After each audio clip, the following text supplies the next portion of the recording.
Hop, tout le monde doit pouvoir voir mon écran. Donc Solidatech, pour ceux qui ne nous connaissent pas, on est un programme de solidarité numérique pour les associations, les fondations reconnues d'utilité publique, les fonds de dotation et les bibliothèques publiques. Notre idée, c'est vraiment de vous accompagner dans la prise en main du numérique. Donc pour ça, on a 3 axes d'action bien définis.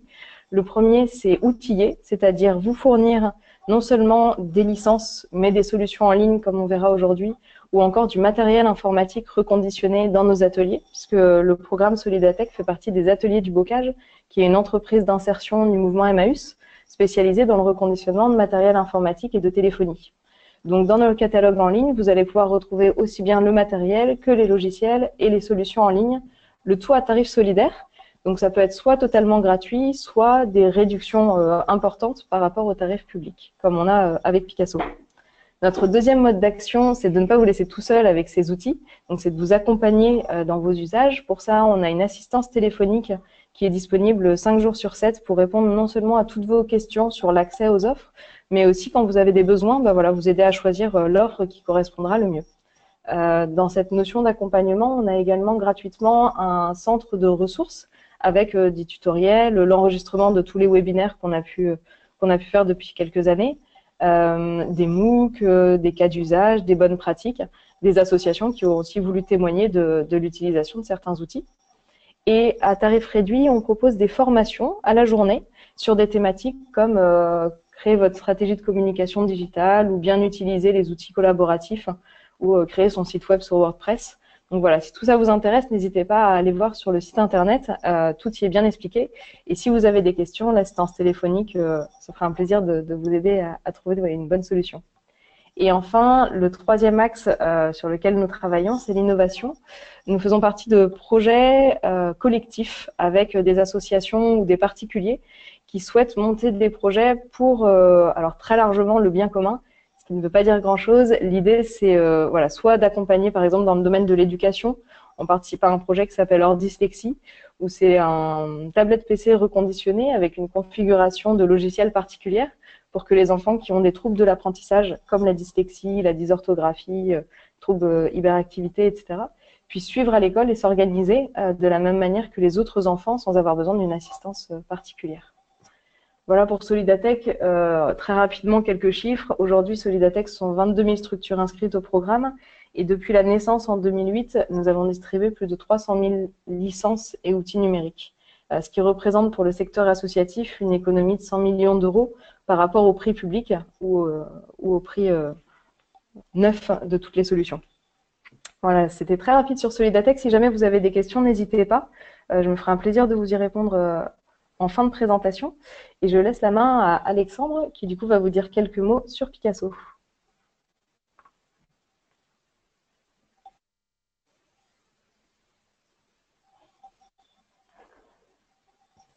Bonjour à tous, merci Claire pour la petite intro.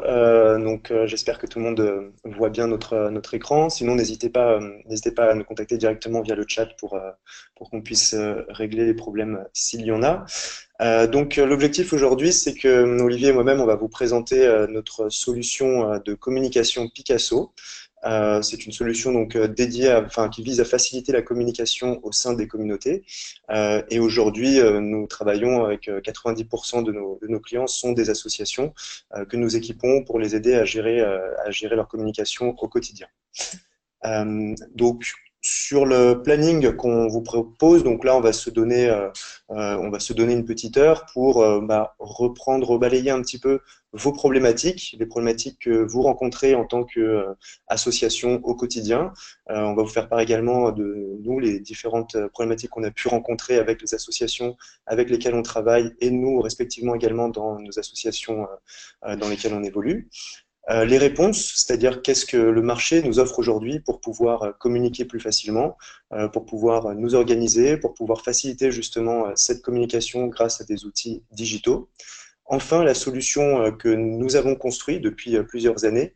Nous allons faire une petite démonstration pour vous montrer justement comment notre solution Picasso peut répondre à vos besoins au quotidien. Donc l'idée, ce sera de vous faire une démonstration assez rapide pour vous expliquer comment ça fonctionne et quel est l'accompagnement qu'on met en place là-dessus. Et ensuite, on vous laissera donc la parole pour pouvoir poser vos questions et on va tenter d'y apporter toutes les réponses possibles. Bonjour à tous, Olivier de Picasso. Donc le constat duquel on est parti, c'est qu'effectivement, une association, par essence, elle passe son temps à échanger et à dialoguer avec l'ensemble de son écosystème. On a représenté ici une petite partie de ce qui peut être le quotidien d'une association, que ce soit les échanges avec les gens qui font déjà partie de l'association, les gens que l'on souhaite y intégrer, que ce soit pour des donateurs, par exemple, des bénévoles, des adhérents, et bien entendu, toute la partie notoriété, c'est-à-dire comment est-ce que je rends visible mon association. Et donc, on voit bien que ce qui sous-tend tous ces échanges-là, c'est une notion de communication. Donc, ce qu'on a voulu vous présenter, d'abord, c'est pourquoi est-ce que communiquer est devenu aussi important. Aujourd'hui, on vous a mis ici quelques chiffres. Le secteur associatif en France, il représente un peu plus de 3,5% du produit intérieur brut, ce qui est énorme, ce qui est plus que l'agriculture, par exemple. Et il y a d'énormes enjeux sur ce secteur-là. Ça concerne 1,3 million d'associations. Il faut savoir qu'aujourd'hui, ces associations-là sont financées à peu près à 50% par les collectivités, ce qui représente plus de 42 milliards d'euros d'investissement des collectivités. Et si on regardait au niveau mondial cette problématique-là, ce secteur associatif, il faut bien se rendre compte que si on cumulait tous les secteurs associatifs des plus grands pays, en fait, le secteur associatif dans le monde, ce serait juste la 5e économie mondiale. L'extrême dynamisme de ce secteur-là, il fait que justement, aujourd'hui, il commence à y avoir une vraie concurrence sur l'accès aux ressources et que donc la communication, la capacité effectivement se faire connaître et à discuter, échanger, dialoguer avec sa communauté est devenue une clé. Alors, sur cette communication, effectivement, la partie communication en interne, elle a pris une importance toute particulière sur les dernières années pour 3 raisons principales. La première, c'est qu'effectivement, l'utilisateur, celui qui est par exemple le consommateur pour une entreprise commerciale ou le membre, l'adhérent au sein d'une association, le bénévole, aujourd'hui, ils ont une capacité de recommandation, ils ont une capacité à donner un avis et au travers des réseaux sociaux, une capacité à faire que cet avis-là soit entendu et soit diffusé très largement. Ce qui veut dire qu'on a tout intérêt, effectivement, à faire que ces gens-là soient le plus satisfaits possible, de telle façon à ce qu'ils soient des ambassadeurs de l'association que l'on représente. D'autre part, sur les dernières années, on l'a tous constaté, et l'avènement du digital en est une preuve, aujourd'hui, le changement intervient à des vitesses extrêmement supérieures à ce qu'on a pu connaître dans les décennies précédentes.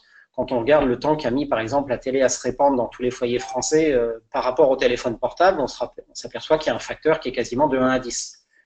Et il se trouve que l'humain s'adapte beaucoup plus vite que les organisations, et donc notre association, elle ira toujours plus lentement que les gens qui la composent. Et donc, encore une fois, il y a un intérêt tout particulier à prendre soin justement de ces personnes-là et à pouvoir échanger avec elles et mettre leurs compétences au service de l'association. Et enfin, c'est ce qu'on signalait au tout début, il y a effectivement une hyper-concurrence qui se crée entre les différentes associations sur un même territoire, parce qu'il y a désormais plusieurs associations qui peuvent s'attaquer à la même problématique, et qu'il y a aujourd'hui un énorme besoin de mettre en commun les connaissances, les compétences de la communauté de chaque association, et que les associations rentrent en concurrence, ne fût-ce que par exemple sur le recrutement des bénévoles sur un même territoire. Alors, en quoi le digital est une opportunité sur cette problématique de la communication interne? En fait, le digital, ce qu'il sait très bien faire, c'est ce qu'on résume souvent au travers du symbole 3D, c'est de dire qu'il est très facile avec le digital de démultiplier, c'est-à-dire que quand j'envoie un message, plutôt que d'avoir à l'envoyer plusieurs fois au travers du digital, je vais pouvoir faire que d'un seul coup, j'atteigne l'entièreté de ma communauté. Il est très facile aussi de désynchroniser, c'est-à-dire que plutôt que d'avoir à être au même endroit au même moment On va pouvoir travailler chacun de son côté à des endroits différents, à des moments différents et faire avancer nos projets, nos missions. Et puis, il est aussi très facile de déléguer et de faire qu'il y a plusieurs personnes qui aient la même capacité, par exemple, à répondre à un message ou à envoyer un message. Et donc, ce que l'on va faire au travers de ça, et ce que le digital nous amène là-dedans, c'est effectivement ce que l'on pourrait résumer par de l'efficience, c'est-à-dire la capacité à atteindre ces objectifs en y consacrant le moins de ressources, typiquement de temps ou de compétences possibles. Et bien entendu, dans le secteur associatif, on doit faire tout cela avec 3 contraintes majeures, qui sont les contraintes que les associations nous remontent et qu'on vit tous au quotidien, qui sont des contraintes de temps. Par essence, dans une association, tout le monde n'est pas salarié, tout le monde n'est pas à plein temps. Donc il va falloir tenir compte de cela, de la disponibilité des gens. Ça fait écho aux bénéfices du digital dont on parlait précédemment. Il y a bien entendu des contraintes financières. Comment est-ce que les ressources de l'association permettent de gérer l'ensemble des projets que l'on veut mener à bien? Et puis, ce qui est quasiment la contrainte fondamentale, il y a justement cette contrainte de compétence. Du fait qu'au sein d'une association, toutes les personnes ne sont pas disponibles au même moment et sur des durées équivalentes, on peut avoir des bénévoles qui sont là 1 année, 2 années, 3 années, eh bien, les projets vont dépendre des compétences qui sont mises à disposition par les membres de la communauté associative, et les contraintes sur ces compétences-là vont très fortement influer sur les missions que l'association va pouvoir mener à bien. Et donc, on peut se poser la question à partir de là, si la communauté est aussi importante, comment est-ce que l'on peut faire pour réussir à mobiliser efficacement cette communauté? On vient de parler du contexte spécifique aux associations. On voit bien que le rôle des responsables d'une organisation associative, ça va devenir la capacité à motiver, à emmener l'ensemble de sa communauté de telle façon à ce qu'elle mette ses compétences au service de l'association. Et pour leur donner envie de s'impliquer à ces membres-là, eh bien, il va falloir avoir la capacité à leur donner des responsabilités, à leur montrer que effectivement leur avis, leurs connaissances, leurs compétences ont une importance dans le dialogue qui va devoir s'établir. Et on va parler dans ces cas-là plus d'une communication horizontale, de pair à pair, plutôt qu'une communication pyramidale où les décisions ne devront être prises que par le sommet de la structure. Il va falloir de la même façon, sur ces avis, sur ces suggestions, faire un retour. Le plus on pourra donner de chiffres, typiquement sur les avis qui ont été fournis, les résultats d'une opération, le plus on arrivera à montrer à ses membres qu'effectivement leurs actions ont un résultat et un impact. Et puis, il va falloir emmener sa communauté au travers d'une vision et d'un objectif, mais vous connaissez ça très bien puisque c'est votre lot quotidien dans vos associations. Alors, on vous a mis là juste une liste, bien entendu, non exhaustive, des quelques écueils qu'il faut éviter quand on commence à mettre en place des outils de communication pour une communauté. Il ne faut pas imaginer que la communauté, elle va vivre toute seule sans qu'on ait à un moment quand même à y injecter de l'information et du dynamisme. Il faut accepter que dans les discussions qui vont se tenir, il y ait des divergences fortes au début. Et il faut laisser ces divergences s'exprimer avant de pouvoir revenir vers un point de vue un petit peu plus convergent. Il faut bien entendu donner du retour et du feedback sur ce que l'on fait, c'est-à-dire quand on sollicite des gens pour mener à bien une opération, il est très important de derrière leur faire un retour sur la façon dont l'opération s'est déroulée. Et puis, il faut, encore une fois, toujours garder cette espèce de boussole qui est la vision, la mission de l'association. Pour terminer, justement, puisqu'on parle de chiffres, quelque chose qu'il est assez souvent important de rappeler, il faut se rendre compte qu'à chaque fois que l'on mène un projet, il y a une énorme partie de ce projet-là qui va être consacrée à son organisation, typiquement à sa préparation. Et là, dans cette préparation-là, la communication tient une part prépondérante. Et donc, l'idée, c'est comment est-ce que l'on peut faire pour que toute cette partie d'organisation prenne le moins de temps possible pour qu'au final, ce soit la partie réalisation, ce que nous, les associations, menons sur le terrain. J'aurais tendance à dire ce qui est la vraie dimension humaine du projet associatif. Comment est-ce que l'on peut faire pour que cette dimension humaine, elle prenne le plus de part possible et qu'à l'inverse, la partie préparation en prenne le moins possible? Alors justement, par rapport à ce contexte et ce besoin de communication et d'organisation, donc ça fait plusieurs années maintenant qu'on travaille avec diverses associations, peu importe les catégories des associations avec lesquelles on travaille, on a pu identifier un certain nombre de besoins récurrents dans l'organisation et la communication au quotidien des associations, peu importe justement aussi le statut des personnes qui interviennent dans cette association. Donc on a essayé d'illustrer ici quelques cas assez simples dans lesquels je pense que la plupart d'entre vous arriveront aussi à vous reconnaître parce qu'on a tous eu un jour à vivre ce genre de problématique. Effectivement, transmettre l'information des plannings, transmettre, arriver à communiquer avec tout un groupe de bénévoles, par exemple, pour les prévenir que les nouveaux plannings de cette année sont les suivants. Comment est-ce qu'on arrive à communiquer facilement, rapidement cette information sans perdre de temps et en s'assurant que tout le groupe a été mis au courant et peut accéder à ces informations-là. Ou typiquement, connaître les disponibilités. On a besoin d'organiser une journée porte ouverte. J'ai besoin de savoir qui sera là pour m'aider à organiser cette journée. Comment je peux optimiser le nombre de personnes qui vont être présentes, m'assurer de leur implication et être sûr que finalement ces personnes-là vont être présentes à cette réunion. On a également donc les nouveaux arrivants.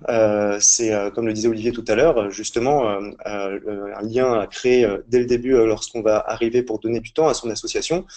Comment je fais pour trouver les coordonnées des autres membres de cette communauté pour pouvoir m'informer, obtenir des informations basiques de fonctionnement de cette association et enfin pouvoir échanger et poser mes questions assez rapidement. À côté de ça, on a également des personnes qui ne vont pas être forcément connectées directement avec l'association, mais qui peuvent typiquement des parents qui vont se poser des questions pour savoir est-ce que le cours de ce soir va avoir lieu ou je ne peux pas aller chercher ma fille ce soir, comment je peux faire pour prévenir l'association et ou m'organiser avec un autre parent. Donc pareil, c'est tout un écosystème qui existe et qui entoure l'association avec toujours ce besoin de transmettre une question ou une information rapidement avec cette communauté. Et enfin, à côté, nous avons donc les adhérents qui, eux, veulent vivre pleinement la passion et le temps qu'ils donnent à cette association, quel que soit, que vous soyez un club sportif, que vous soyez une association caritative, que vous soyez une association de loisirs, peu importe la structure et la communauté, vous avez des missions au quotidien et vous avez besoin d'animer une communauté. Et ces gens-là, tout ce qu'ils veulent, en donnant du temps, c'est pouvoir s'organiser, partager entre eux leur passion et gagner du temps au quotidien. Alors, évidemment, toutes ces problématiques-là, aujourd'hui, il existe des moyens d'y répondre. Maintenant, on va reprendre effectivement la problématique du temps qu'on passe pour pouvoir communiquer ces différentes informations, mais on a toujours réussi à communiquer, on arrivera toujours à communiquer. L'objectif pour nous aujourd'hui, c'est de montrer comment est-ce qu'on peut gagner du temps et être beaucoup plus efficient dans cette communication au quotidien. Donc, comment s'en sortir? Aujourd'hui, il existe beaucoup d'outils. Il existe tout simplement le téléphone. Je peux récupérer les coordonnées des gens, passer du temps pour les appeler, pour les prévenir, envoyer des SMS également. Donc, toujours peut-être pas efficient, mais dans tous les cas, un moyen de communication assez classique et répandu. On connaît tous, on a tous dans nos ordinateurs des longues fichiers Excel avec des adresses, des informations sur les personnes qui font partie de ma communauté, avec leurs coordonnées, et on passe beaucoup de temps à les trier, à les retrier pour faire en sorte d'avoir une vision claire de qui est adhérent cette année, qui fait quoi, comment je peux le contacter. Enfin, les emails. Les emails, c'est vrai que ça vous permet de pouvoir communiquer assez rapidement avec toute une communauté si vous possédez les coordonnées. Mais effectivement, on a souvent ce débat en interne de se dire que nous, c'est une époque où aujourd'hui on est surchargé d'emails, alors que il y a une dizaine d'années, lorsque on recevait les premiers emails, finalement tout le monde était hyper content d'y répondre le plus rapidement possible. Mais aujourd'hui, c'est devenu vraiment, je pense que tout le monde a plusieurs emails non lus dans ses boîtes de réception. Et enfin, on a les réseaux sociaux, type Facebook ou autres, où on peut arriver à regrouper une partie de sa communauté. C'est toujours très difficile de regrouper l'intégralité de sa communauté parce que tout simplement les gens ne veulent pas partager leurs données personnelles avec leurs données, avec leur monde associatif, ou tout simplement aussi parce que Facebook ou autres réseaux sociaux sont plutôt des réseaux pour de la communication externe et moins centrés pour la communication interne. Donc finalement, comme on peut le voir aujourd'hui, on a de quoi s'en sortir avec les outils qui existent, mais finalement, la vraie problématique de ces outils-là, c'est que votre communauté reste fragmentée. C'est-à-dire que, en tant que gérant d'une association, vous avez besoin de communiquer vite, de gagner du temps, et passer par des SMS, passer par des emails, passer par des fichiers Excel pour regrouper les informations, finalement, c'est de la dispersion. C'est une perte de temps et c'est très difficile d'arriver à regrouper toute sa communauté en un seul endroit. Et donc, comme on le dit, finalement, cette perte de temps et de jongler avec de nombreux outils vous fait n'est pas rentable en fait à terme et à chaque fois que vous devez rediffuser des informations, vous devez rejongler avec différents outils en essayant de vous assurer que tout le monde a reçu l'information et c'est toujours donc quelque chose de complexe d'être sûr que tout le monde est au courant de l'information que vous avez diffusée. Toute l'idée, c'est donc le postulat de base que nous, on a pris, c'est de se dire, effectivement, il est très rare d'arriver dans sa communauté, dans son association, à faire que tout le monde utilise, par exemple, le groupe WhatsApp qu'on a créé pour pouvoir communiquer, plus le Doodle qu'on a créé pour avoir les disponibilités des gens, plus le Google Forms sur lequel on poste des sondages. Et plus on rajoute de solutions à cette liste-là, plus on s'aperçoit qu'en fait, on a une petite partie de notre communauté qui peut répondre à l'ensemble des questions que l'on peut poser sur tous ces outils-là. Et pour une association, c'est quand même quelque chose d'assez paradoxal que de s'éloigner justement de l'esprit démocratique qui doit être celui du monde associatif, c'est-à-dire où chacun doit pouvoir donner son avis. Toute l'idée donc qui a présidé à la création de Picasso, c'est de se dire comment est-ce que l'on peut réunir tous les outils dont on a besoin au quotidien, la capacité à communiquer, à échanger des messages, que ce soit tous ensemble au travers des forums ou que ce soit au travers de discussions d'une personne à l'autre ou de discussions de groupe, la capacité à afficher un calendrier où tout le monde voit quels sont les événements à venir et auxquels ils peuvent participer au sein de l'association, les disponibilités pour que chacun puisse dire quand est-ce que lui peut se rendre disponible pour telle ou telle réunion, la préparation de tel ou tel événement, le fait que tout le monde puisse donner son avis au travers de sondages ou répondre à des quiz, le fait que l'on puisse alerter très rapidement l'entièreté de la communauté sur, par exemple, un incident qui vient de se dérouler et qui rend impossible l'accès typiquement aux locaux de l'association.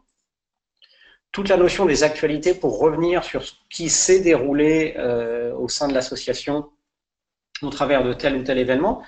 Et donc, toutes ces fonctionnalités-là, elles font en fait le quotidien de l'activité d'une association. Et ce que l'on a cherché à faire, c'est à les réunir dans un seul outil qui soit le plus simple possible, qui soit disponible et sur mobile et sur web.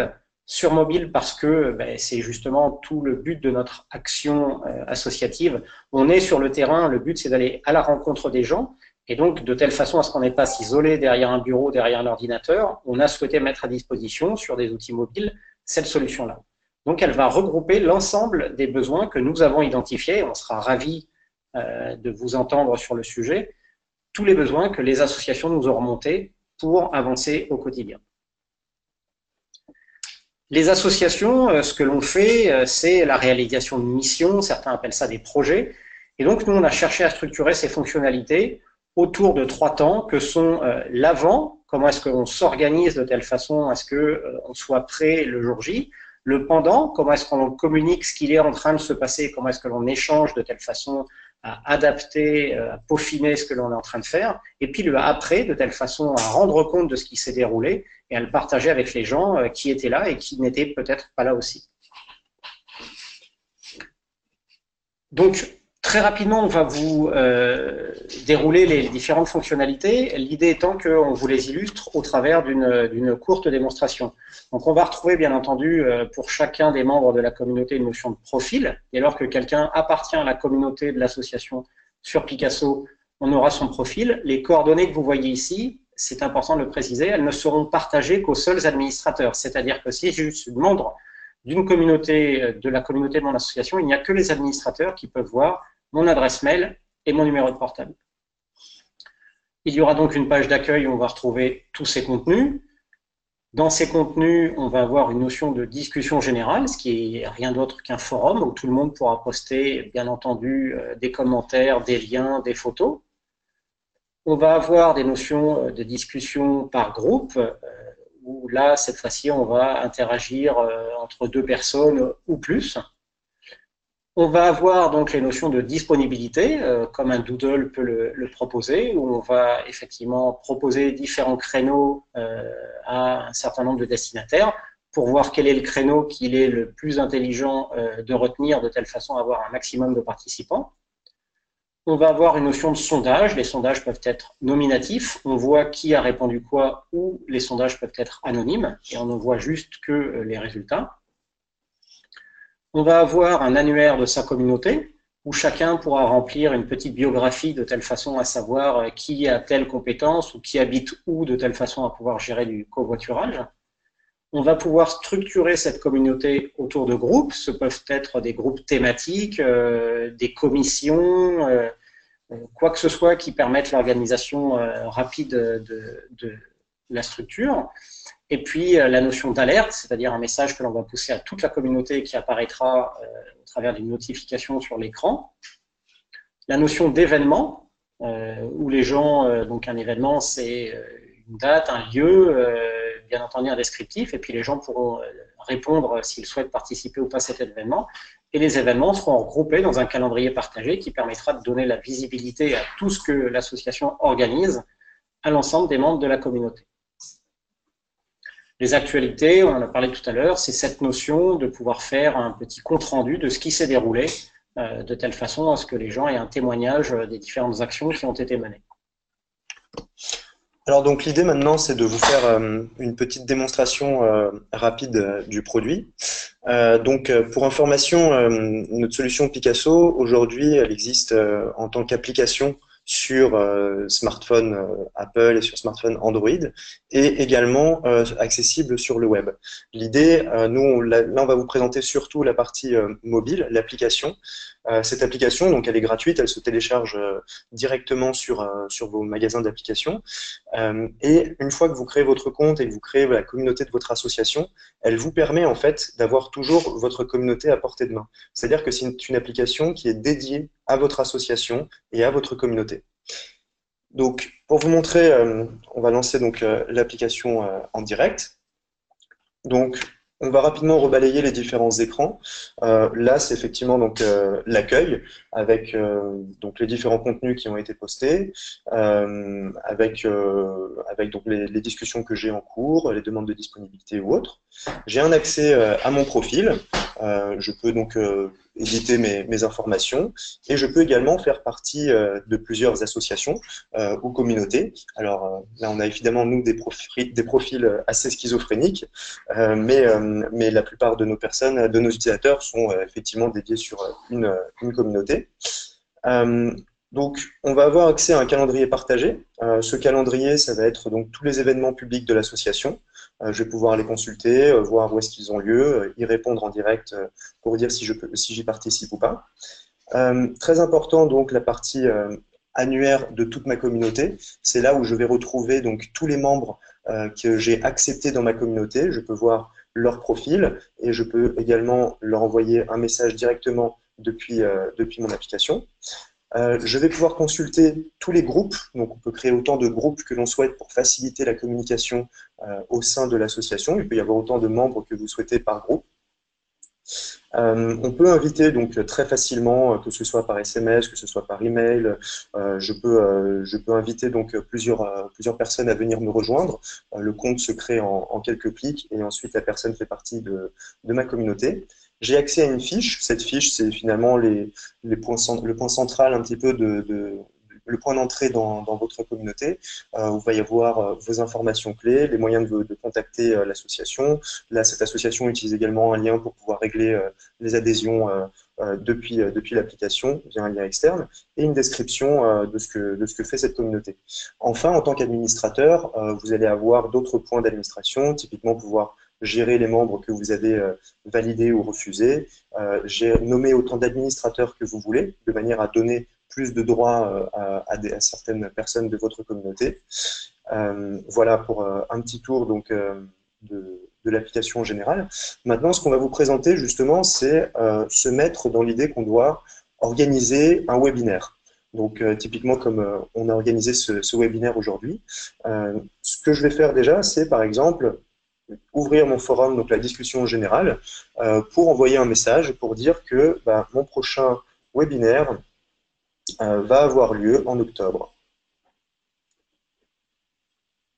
Donc, il suffit que je tape un texte directement sur le forum. À partir du moment où je l'envoie, tous les membres de ma communauté recevront une petite notification sur leur téléphone ou l'auront sur l'espace web et vont pouvoir y répondre en temps réel. À partir du moment où j'ai averti ma communauté sur le fait qu'il va y avoir un webinaire, j'aimerais savoir quand est-ce que mon groupe de bénévoles sera disponible pour m'aider. Donc là, je vais créer une demande de disponibilité. Ici, je vais choisir directement mon groupe de bénévoles parce que je sais que c'est eux qui vont venir m'aider pour l'organisation. Donc, il suffit donc de rechercher, de taper « Organisation du webinaire ».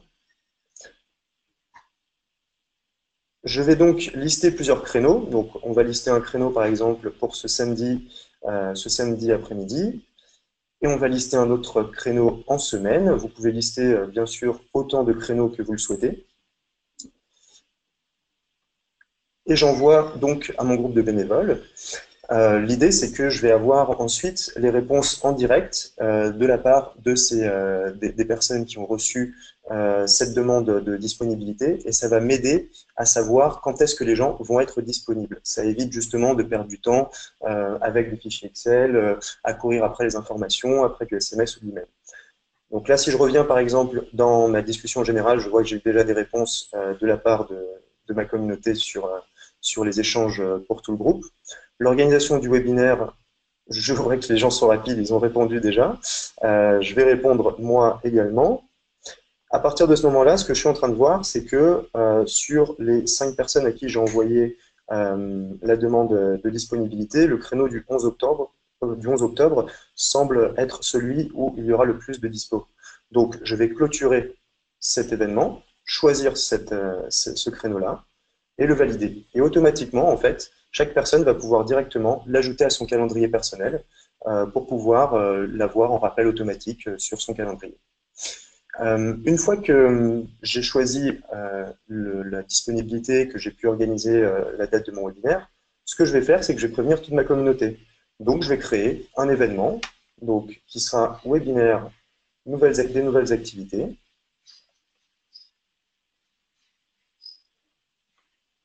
Venez nombreux à notre webinaire. Cet événement, donc, je choisis qu'il sera public, donc visible par toute ma communauté. Je vais lui donner une adresse. Alors, pour l'adresse, vous avez le choix entre soit effectivement prendre un point sur la carte pour dire ce sera à cet endroit-là, soit saisir directement une adresse en la tapant. On va choisir le créneau. Donc, ce sera finalement le mercredi à 18h30. Je termine. Il n'y a pas de récurrence pour cet événement. Je peux ajouter une photo si je le souhaite. Et donc, je vais ajouter ce nouvel événement qui apparaît. Donc, on peut le consulter. Chaque personne de ma communauté est donc prévenue. Elle a la description de l'événement. Elle a la localisation. Là, il y a des personnes qui viennent de répondre qu'elles seront présentes. Je peux moi-même répondre en direct que je serai présent. L'idée, c'est de permettre en fait lorsque vous organisez vos différentes réunions, un séminaire ou autre, d'avoir en fait une vue sur le nombre de personnes qui vont pouvoir être présentes ou non. Et justement de permettre aussi à toutes les personnes de votre communauté d'avoir toutes les informations liées à cet événement. Une fois qu'on a créé cet événement, on va dire qu'on est le jour J du webinaire, je sais qui va être présent, je peux très bien créer maintenant un groupe de discussion dédié avec ces personnes-là. On a montré tout à l'heure qu'on pouvait choisir directement un groupe. Je peux également choisir à la main des personnes avec lesquelles je vais communiquer. Je valide les personnes. Le sujet sera sujet de discussion du webinaire.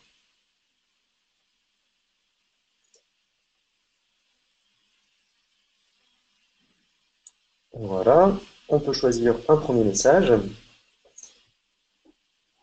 Automatiquement, donc, cette discussion est envoyée au groupe que j'ai créé et aux différents membres donc, que j'ai choisis. Ce qui va faire que moi-même, si je veux donner une information complémentaire, je peux la poster directement dans ce groupe-là. Je m'assure ainsi que tout le monde sera au courant. Par exemple, le code d'accès a changé. C'est une information que je vais transmettre à toutes les personnes qui seront présentes. Je peux l'envoyer directement ici.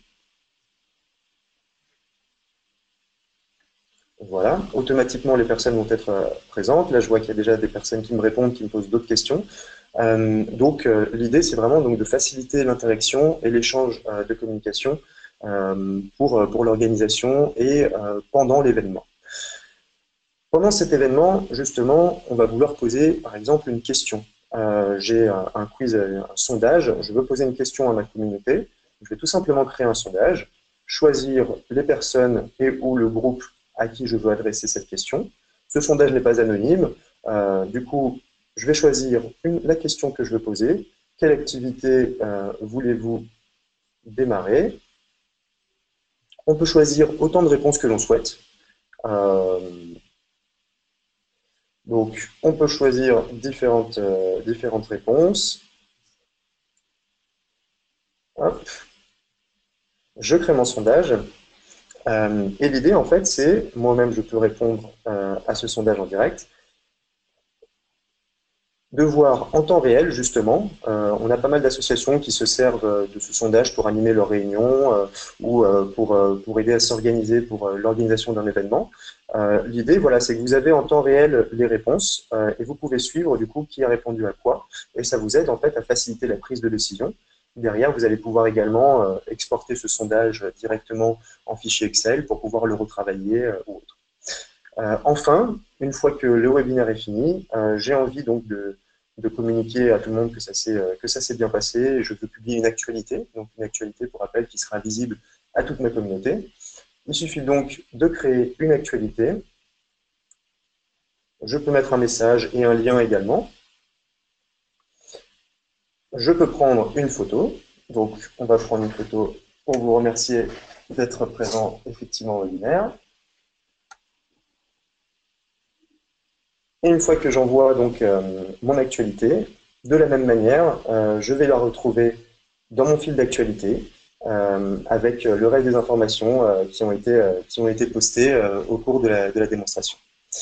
Voilà, l'idée c'était voilà, de vous illustrer nos principales fonctionnalités, montrer à quel point effectivement c'est hyper simple de communiquer rapidement et efficacement avec sa communauté, de la tenir au courant et surtout de s'assurer que l'information est diffusée. Et tout ça, là on vient de vous montrer effectivement la partie juste application smartphone. Toutes ces fonctionnalités-là, vous les avez bien entendu également accessibles sur Internet, donc via un site web sécurisé. Et l'idée, c'est effectivement d'avoir un réseau qui est complètement dédié à mon association et où tout ce que j'échange est dédié à ma communauté.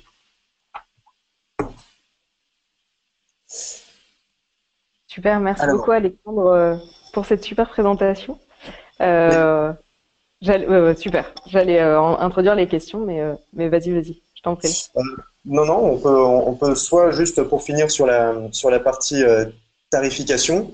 Nous, aujourd'hui, on a une tarification exclusive dédiée aux associations. C'est une tarification solidaire, étant donné qu'on ne travaille que avec le milieu associatif. Donc, cette tarification, elle se fait au budget annuel des associations. C'est-à-dire que pour des associations qui ont des petits budgets inférieurs à 10 000 euros annuels, c'est elles qui décident du prix. Donc, c'est un abonnement complètement libre. Et ensuite, pour des associations qui ont des budgets qui dépassent les 10 000 euros, c'est une réglette en fait qui va vous permettre de connaître la tarification de la solution. C'est un budget qui reste complètement transparent dans le budget associatif.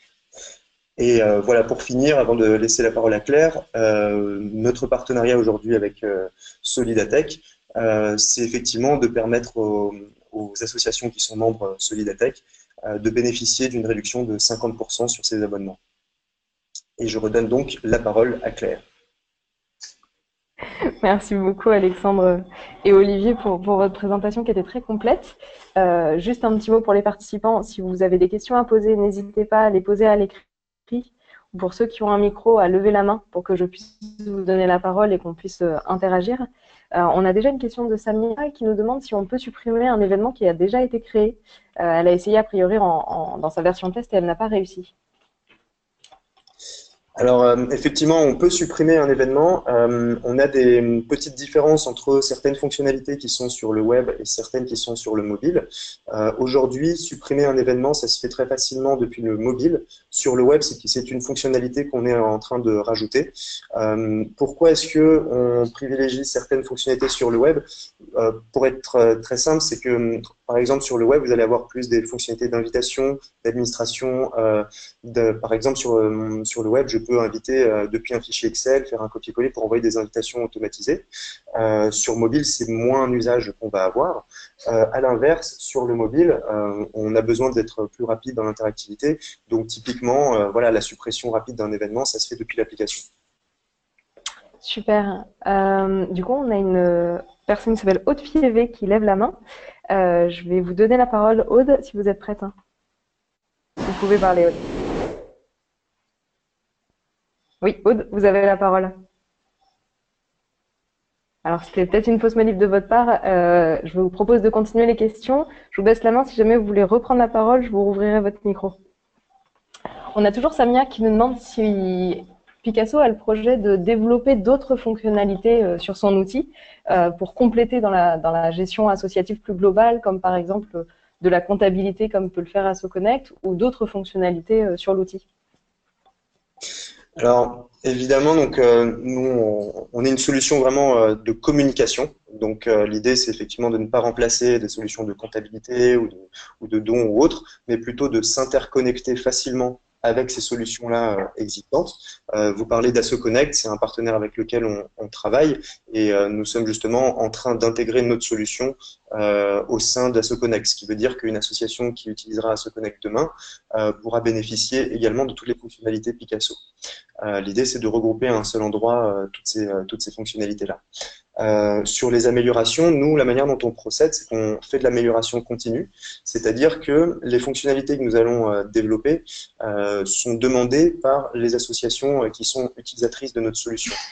Typiquement, l'administration des différents membres, typiquement la recherche. On a ajouté une fonctionnalité de recherche globale à l'application. C'est quelque chose qui nous a été demandé par plusieurs de nos associations.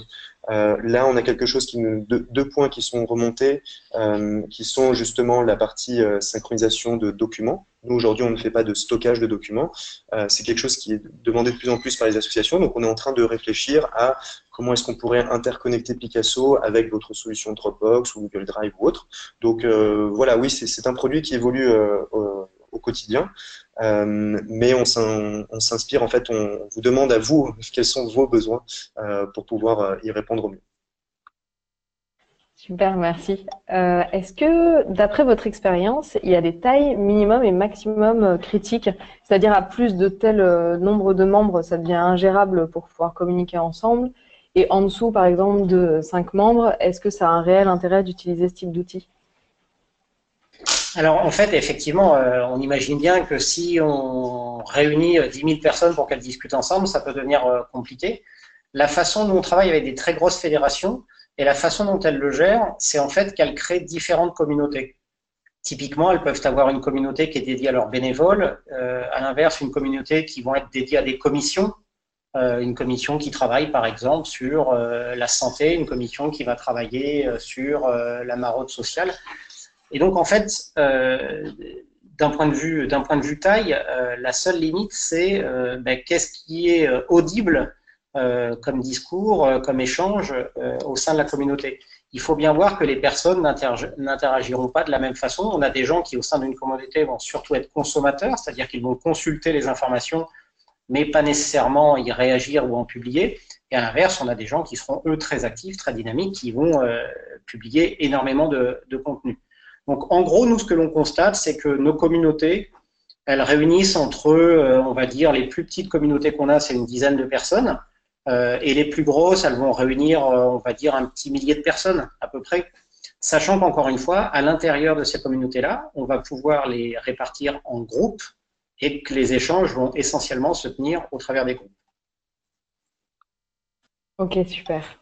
Est-ce que vous serez le 18 octobre au Forum des associations à Paris? Oui, tout à fait. On aura un stand, justement, on parlait d'AssoConnect, on aura un stand aux côtés d'AssoConnect dans la partie digitale du Forum national des associations. Donc, n'hésitez pas à venir nous voir. Et puis, on aura la chance d'être aussi aux côtés de Claire et de Solidatech pour animer un atelier qui se tiendra à 13h15 sur, justement, quels outils peut-on mettre à disposition des associations de telle façon à les aider au quotidien.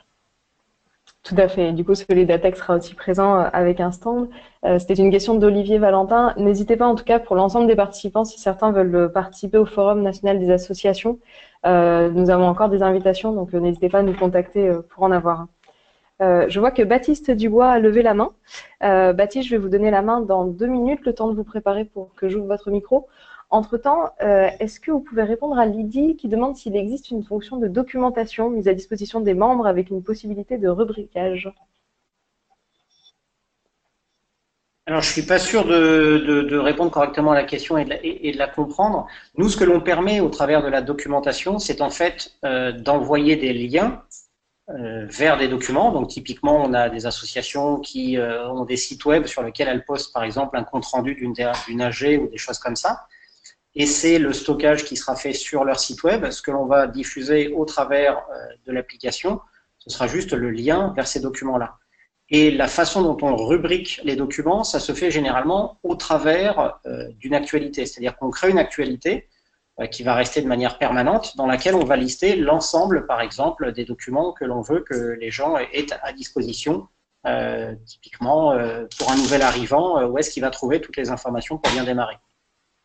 Je pense que ça répond tout à fait à la question de Lydie. En tout cas, Lydie, si ça ne répondait pas à votre question, n'hésitez pas à nous en faire part, qu'on puisse préciser un petit peu. Du coup, Baptiste, je vous ouvre votre micro. Vous êtes avec nous, Baptiste? Oui, bonjour. Est-ce que vous m'entendez? Très bien. D'accord. Mais déjà, je souhaite vous remercier pour la présentation d'un outil qui a l'air, ma foi, très clair et très puissant. En tout cas, c'est l'impression que ça donne.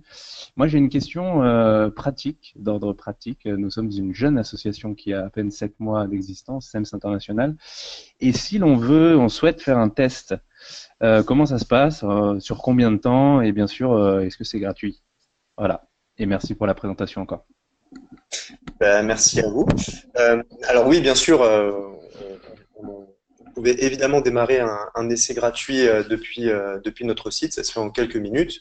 Il faut savoir que nous, on n'est pas du tout partisan de limiter sur la partie essai gratuit, donc c'est-à-dire que toutes les fonctionnalités sont disponibles et vous pouvez inviter autant de membres que vous le souhaitez. On accompagne justement nos associations dans l'utilisation et les premiers pas pour bien prendre en main l'outil. Aujourd'hui, le test gratuit qu'on met en place, il dure 1 mois. Maintenant, sur les associations qu'on accompagne, certaines nous demandent des fois de le prolonger parce qu'il leur faut un peu plus de temps pour s'emparer de l'outil ou autre. Donc là-dessus, l'idée, c'est vraiment de le tester pour voir si ça répond à vos besoins. Donc, à partir du moment où l'outil est fonctionnel et il répond à vos besoins, effectivement, là, on peut arrêter l'essai gratuit et passer en paiement. Super. Merci Alexandre pour cette réponse. Si on reste sur cette notion de paiement et de tarification, on a une question de Aude, du coup, tout à l'heure, qui essayait de la poser à l'oral. Elle nous demandait quand la tarification est basée sur le budget, est-ce que le budget comprend, c'est le budget général de l'association, mais en général, vous savez, les associations valorisent beaucoup le temps que les bénévoles passent avec eux, les salles mises à disposition par la mairie, etc., qu'on appelle a priori les chiffres de classe 8. Est-ce que ces montants-là font partie du budget tel que vous l'envisagez ou est-ce que c'est uniquement le budget plus classique de la structure?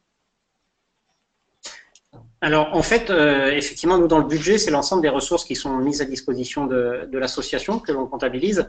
Ce qu'il faut bien voir, c'est qu'on parle, donc, pour le prix de Picasso, d'un abonnement qui est vraiment minime. Il faut se dire, par exemple, pour une association qui va avoir 20 000 € de budget, on va se retrouver sur un abonnement qui va coûter moins de 100 € à l'année. Pour une association qui va avoir, par exemple, aux alentours de 200 000 € de budget, on va se retrouver sur un abonnement qui va être de l'ordre de 600 € par an. Donc, de toute façon, on reste avec une empreinte très, très légère sur le budget de l'association. Et puis, il faut savoir qu'on est de toute façon en train de réfléchir à une évolution de cette tarification autour du nombre de membres au sein de la communauté. C'est quelque chose que nos partenaires et les associations nous demandent. Donc, on va très certainement revenir à une tarification qui, cette fois-ci, s'appuiera sur le nombre de membres. Ok, pour bien préciser la question de Aude, parce que je ne sais pas si j'étais très claire dans ma formulation, tout ce qui fait partie de la classe 8, c'est par exemple si vous avez 100 bénévoles, vous valorisez le temps qui passe au sein de l'association au SMIC et du coup vous faites 100 fois le tarif horaire du SMIC fois 2 par semaine, ce qui vous donne souvent des budgets très très importants, mais qui sont toujours très intéressants à présenter quand on fait des demandes de subventions pour montrer l'implication des bénévoles. Je ne pense pas que dans la tarification de Picasso, ça, ce soit le genre de choses qui soit pris en compte. Le temps bénévole aujourd'hui ne fait pas forcément partie de ce qui peut être monétisable dans un budget associatif. Pas du tout. Non, non, nous, tout ce qu'on va intégrer, c'est vraiment la partie ressources, c'est-à-dire la notion de subvention, la notion de service vendu, toutes ces choses-là, mais pas du tout ce qui peut être valorisé, mais qui n'est pas une ressource collectée. Voilà, donc, je pense que c'est clair. Du coup, pour Aude, votre tarification sera plus autour de 3 000 € que de 35 000 €. Voilà pour les questions. N'hésitez pas si vous avez d'autres questions, on est encore là pour quelques minutes. J'avais également une question sur la tarification. On a parlé d'une application que l'on peut télécharger sur Android ou sur Apple Store. Qui paye du coup exactement la tarification qu'on a vue? Est-ce que ce sont tous les gens qui téléchargent l'association? Est-ce qu'il y a une seule personne qui paye? Comment ça se passe? Alors, donc, effectivement, l'application est gratuite. Vous pouvez la télécharger dès aujourd'hui. La création de votre fiche est entièrement gratuite. Vous pouvez ensuite donc démarrer l'essai. Il n'y a qu'une seule personne qui paye, c'est-à-dire que justement, on ne veut pas faire une tarification en fonction du nombre d'utilisateurs qui vont utiliser l'application ou qui font partie de l'association. Aujourd'hui, c'est juste la structure qui paye son abonnement annuel et qui invite ensuite autant de personnes qu'elle le souhaite. Ok. Ce qu'il faut bien voir, c'est que la plupart des associations qui utilisent Picasso ne limitent pas l'usage aux seuls membres de l'association. On va très souvent voir des associations qui vont y inviter les dirigeants d'autres associations partenaires ou une personne de la mairie qui est en charge de la vie associative ou le responsable du bâtiment dans lequel l'association tient ses réunions, tous ceux qui participent en fait à la vie de l'association. Et dans ces cas-là, on peut structurer sa communauté pour que, par exemple, le chargé de la vie associative de la mairie n'ait pas accès aux discussions internes à l'association? Exactement. De toute façon, tous les contenus ont des destinataires, à part la partie forum qui elle est publique. Tout le monde voit effectivement ce qui se dit sur les forums. Mais à l'inverse, si je veux discuter avec 3 personnes, il n'y a que ces 3 personnes qui verront la discussion et personne d'autre ne sera au courant que nous tenons une discussion entre nous. Super. Si on a une personne dans son association qui pour une raison ou pour une autre décide de quitter l'association, est-ce qu'elle est automatiquement exclue du forum? Est-ce qu'on a une possibilité de lui laisser l'accès ou au contraire de nous manuellement lui retirer l'accès aux différents groupes? En fait, ça restera complètement au choix de l'association. C'est-à-dire que nous, on a des associations qui, par exemple, vont décider que des gens qui ne sont plus membres ou plus à jour de cotisation doivent continuer à recevoir les nouvelles de l'association et donc à toujours pouvoir communiquer au travers de l'application. Parce qu'en fait, toute l'idée, c'est justement de pouvoir, en les tenant au courant, faire qu'ils aient envie de revenir en tant que membre actif de l'association. À l'inverse, on a d'autres associations où dès lors que quelqu'un va quitter l'action au sein même de l'association, ils vont en fait mettre ces gens de côté de telle façon qu'ils ne reçoivent plus les contenus, donc ils vont les désactiver et ils pourront les réactiver quand ils le souhaitent. Super, c'est très instinctif. On a une dernière question de Lydie qui nous demande si c'est possible d'importer des membres à partir de fichiers ou est-ce qu'il faut créer les comptes de chaque personne une à une? Alors en fait, il y a plusieurs manières d'inviter. Soit effectivement, vous pouvez tout simplement dire à votre communauté qu'il suffit de rechercher l'association sur l'application ou depuis le web et ensuite n'importe qui peut créer son compte et ensuite c'est à l'administrateur de valider ou non ce nouvel utilisateur. Soit depuis le web, ce qu'on a développé, c'est des invitations où vous pouvez faire un copier-coller depuis vos fichiers Excel et automatiser en fait l'envoi des invitations, ce qui fait que chaque personne va recevoir sur son email une invitation à venir s'inscrire et rejoindre la communauté. Et donc en quelques clics, vous allez pouvoir voir la personne qui arrive sur sa communauté et la valider. Et ça vous permet également de faciliter les relances, c'est-à-dire que si des personnes n'ont pas encore ouvert le mail ou rejoint la communauté, vous pouvez facilement depuis cet espace administration relancer des invitations. Super. Alors, je vois Aude Fievé qui a encore la main levée. Aude, je tente de vous redonner la parole. Sinon, n'hésitez pas à poser votre question à l'écrit. Aude, votre micro est ouvert. N'hésitez pas à nous parler. Oui, donc je pense que Aude, vous avez un problème de micro. Voilà. Si vous avez une dernière question, n'hésitez pas à nous l'envoyer par mail. Vous allez avoir toutes nos coordonnées ou alors au mail contact@solidatech.fr. On pourra également les faire suivre aux personnes de Picasso qui nous ont accompagnés aujourd'hui pour ce webinaire. Il me reste à tous vous remercier pour votre participation, Alexandre et Olivier pour vos explications qui étaient très claires. Je ne sais pas si vous avez un petit mot pour conclure. Ben, merci à tous et puis on a hâte de vous voir, on l'espère, au Forum national des associations et de se retrouver tous ensemble. Et n'hésitez pas effectivement à visiter notre site web dans lequel vous trouverez des tutoriels complémentaires si besoin et vous pouvez également donc discuter en direct avec nous depuis le site web. Et pour finir, un grand merci donc à Solidatech pour votre confiance et d'avoir organisé ce webinaire avec nous. Pas de souci. Je propose à tous les participants qu'on vous envoie le lien vers Picasso, le lien vers le site, mais également les ressources dont tu parlais tout de suite, Alexandre, pour que vous puissiez voir plus en détail comment prendre en main l'outil. Passez une très bonne journée. Merci, au revoir. Au revoir.